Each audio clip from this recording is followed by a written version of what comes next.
Being on the internet is so interesting and curious. I'm kind of looking at it now as a field study to just be able to see the people interacting with each other in, comments on various social media websites. It is honestly very entertaining and amusing to me. It gets a little peculiar sometimes, I'm not gonna lie, and I'm continuously reminded by Lacan and his work on psychosis. This is a little a series of lectures. I think I might have mentioned it a long time ago, but I've been reading this for a while, his lectures on psychosis, and he introduces there, or reintroduces, because he's talking to his students who know him and know his theories well, he kind of reminds them of his theory on delirium. I think that's how the word is pronounced. I'm reading it in Russian, so it is called brед, which I think is the best translated by the word delirium. So he talks about how oftentimes when the patients are seemingly talking to a professional or anyone in their life, they are actually in a state of delirium. They're not talking to the person, they're talking to themselves, they're talking to the other. So Lacan, if you remember, talked about the mirror stage and how subjectification begins at an early age when you are a wee little child and you start realizing that you are your own separate being. You're not just, this amorphous everything. You're not one with the world and with the universe and all of the creatures residing in it. So when you realize this, oftentimes by staring at your reflection in the mirror and realizing, oh, this is me, you kind of develop the other, and I think it kind of correlates with the Freudian superego concept, because the other is a perceived social man. It is a perceived generalization of what other people would think. And it is somewhat individual, but of course, because Lacan was a Freudo-Marxist, he probably was familiar with Althusser and all of the other wise men of the time. So I would argue that the other is the unconscious, at times and sometimes conscious, realization that there is some kind of cultural hegemon or some kind of big ideological subject or some kind of social character ideology, call it what you will. I'm getting a little collection of words that are substitute for the word ideology, but they all mean basically the same thing. So Lacan argued that when a person is in a state of psychosis, they are continuously delirious, and whenever they speak, they're not actually trying to communicate any type of information that is decipherable by themselves as well as the others. So he thought that there was a clue in recording the psychotic person's deliriums in order to see what the person is trying to communicate to him or herself. So this is what I'm seeing on the internet. People keep having conversations with themselves. It is becoming increasingly rare for the people to engage with the actual argument at hand. People argue with themselves, and they're not even talking about the subject matter that may be offered to them in a video, in an essay. They are just talking to themselves. And it's so peculiar to see people having these very in-depth conversations with themselves.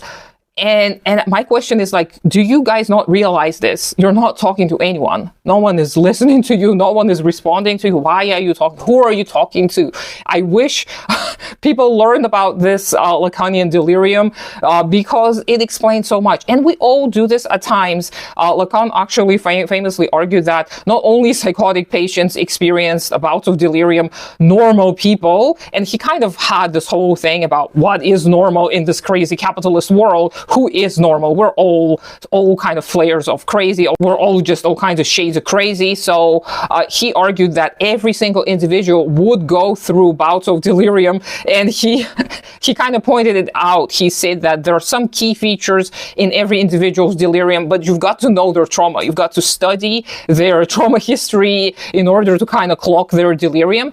And I'm growing increasingly aware of other people's delirium. I have been looking into my own delirium for quite some time. time. And I've actually had minor success in seeing when it is I'm talking to an actual opponent, an actual person, when I'm engaging with concepts and arguments at hand, and when I'm not, when I'm triggered and when I'm talking to myself. So usually when I film little videos, I present some lukewarm little arguments that are very kind of mild and not very spicy, because I'm afraid of people and their reactions, and I don't really want to engage with people because I don't have a lot of energy and capacity to engage with people most of the time because of my neurodivergence, my trauma, whatever. I don't really care why. I just acknowledge that I am limited, and this is why I'm unable to engage with as many people as I would like. However, it seems like people don't really care to talk to me or to address my arguments. They care to talk to themselves more often than not, which I'm finding kind of interesting, just because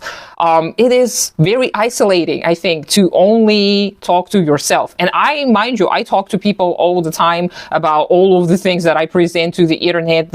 There are very, very few things that I kind of present raw. Usually I talk to my husband, my comrades, my friends, people who I know and trust, who are going to point out some obvious flaws in my logic or my thinking. And it's interesting for me to see that people possibly may not have anyone to run their thoughts by before they start typing them up in a public place, saying things in a public forum. Basically, we don't seem to have an understanding that the internet is a public forum. If you went onto the street, onto a public forum, and started spewing some of the nonsense people are freely spewing on the internet, this would not go. You're going to receive some kind of feedback that probably is going to leave you with scars.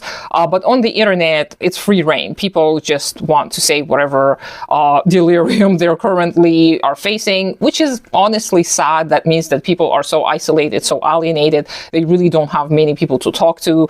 It makes me sad. I do wish I could engage with more people. But on the other hand, I understand that in the current conditions under capitalism, this is impossible. So if you're able to find someone to talk to confide in, find a person you trust, because it is not a good idea for your mental health or for other people's mental health and well-being to just talk to strangers on the internet to try and get their attention.